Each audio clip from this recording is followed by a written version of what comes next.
Kadang-kadang cerewet itu memacu adrenalin. Iya, karena kadang-kadang para suami itu kalau nggak dicereweti istri itu kurang agresif, kurang kreatif, kurang inovatif.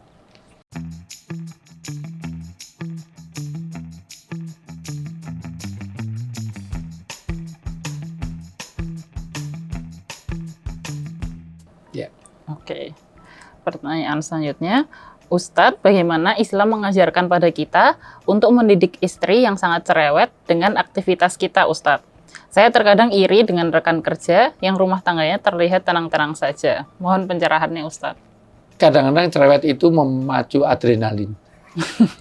Iya, karena kadang-kadang para suami itu kalau nggak dicereweti istri itu kurang agresif, kurang kreatif, kurang inovatif. Ada seorang suami yang jengkel kepada istrinya. Ini satu cerita untuk inspiratif. Karena istrinya cerewetnya luar biasa. Maka istri ini nggak bisa saya bina, ya saya binasakan. Maka bangun tidur nggak dibangunin. Ditali, masukkan ke sumur.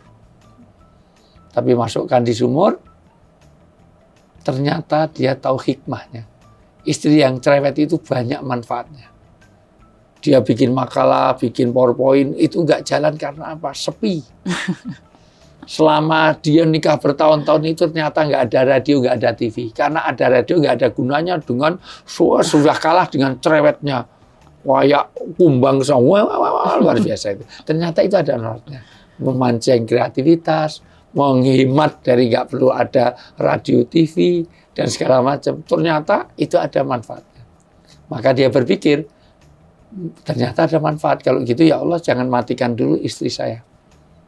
Saya akan ambil ke bawah. Tapi baru turun 2 anak tangga dari sumur itu, ternyata ada jin, iblis, setan itu 2 di bawah, semuanya lari ke atas. Loh kenapa lari? Saya tidak tahan. Memang nggak tahan kenapa?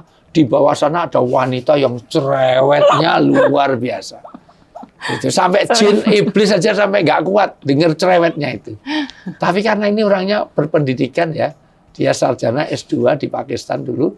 Jadi, wah istri cerewet ini. Ada baiknya. Kalau setan nggak suka berarti dia orang baik. Karena kalau yang dibenci setan pasti disenangi malaikat. Yang dibenci malaikat senang setan. Ada Ustadz yang setan nggak suka, malaikat nggak suka. Nggak ada. Gitu. Orang yang macari istrinya setan. Selingkuh dengan istrinya setan. Itu nggak ada aja itu. Nah, ternyata ada hikmahnya. Maka di dalam surat An-Nisa ayat 19 Allah menutup. Kalau kamu nggak suka sesuatu pada istri, sikapnya adalah sabar. Sabar itu juga itu sudah di kalimat terakhir. Jika kamu tidak menyukai mereka, kalau tidak suka pada pasangan, suami nggak suka pada istri nggak suka pada suami, terus maka bersabarlah. Sabar itu ada 3 nanti. Sabar itu menerima, sabar itu tetap dalam ketaatan, sabar itu dia tidak di dalam kemaksiatan. Kesabaran ini dibangun sambil apa yang tidak suka dikomunikasikan. Ingat, suami istri itu habis isya sebaiknya langsung tidur kecuali dalam 3 keadaan. 1 dengan ibadah, 2 sedang menuntut ilmu, 3 ngobrol suami istri sendiri, bukan istrinya orang, tambah sendiri ya. Itu habis isya segera tidur. Kecuali 1 ibadah, 2 masih menuntut ilmu, 3 ngobrol suami istrinya sendiri, bukan istrinya orang. Nah itu ngobrol itu. Kalau kamu nggak suka, bersabarlah. Kenapa harus sabar? Karena boleh jadi kamu tidak menyukai sesuatu, padahal Allah menjadikan kebaikan yang banyak padanya. Kadang-kadang kita nggak suka pada sesuatu, pada pasangan kita, ternyata pasangan kita memberi manfaat yang banyak. Kalau saya sering contoh klasik, oh istri gemuk gimana? Alhamdulillah. Orang gemuk pasti punya banyak kelebihan. Ya, kalau banjir nggak usah cari pelampung. Suami gemuk banyak kelebihan. Suami jelek ada kelebihan, jarang selingkuh. Wong jelek kan nggak ada yang mau.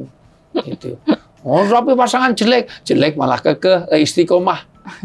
Sampai tua pun jelek, sudah mati pun jelek. Kalau ganteng nggak lama, cantik nggak lama. Kadang-kadang ada sisi orang itu lebih konsisten tuh kalau jelek-jelek itu. Selamanya jelek terus gitu ya. Nah, pokoknya dicari sisi-sisi positifnya, sisi-sisi yang disyukuri ada saja. Ya. Dan mungkin kan tadi dia tambahin terkadang iri sama rekan kerja yang rumah Siapa tangganya. tahu itu diam di luar, Ya. tapi ada KDRT ada yang pamer kemesraan di luar. Nah sekarang dilaporkan di Polda Jawa Timur itu. Yang pamer kemesraan di luar, ngiri dengan kemesraan. Ternyata ada KDRT. Masuklah Bareskrim di Polda Jawa Timur, masih dalam proses sekarang. Gitu. Jadi maksudnya ini juga kan tipe cemburu yang lain gitu ya. Ya. Itu berarti kan nggak negatif kan itu Ya. cemburu yang Betul. Jadi nggak pada tempatnya. Ya, tidak pada tempatnya.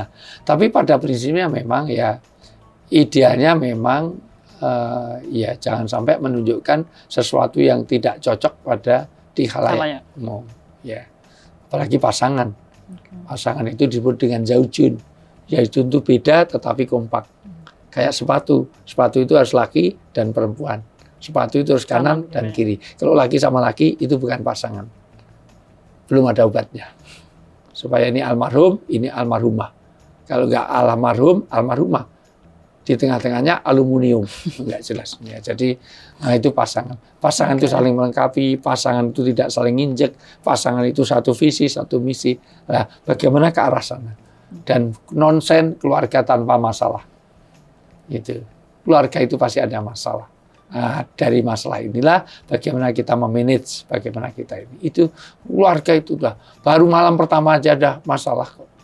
Satu pengen terang, satu pengen gelap. Mau tidur, ya sudah kamu tidur dulu, diterangin. Begitu kalau sudah tidur, kita gelapin tidur.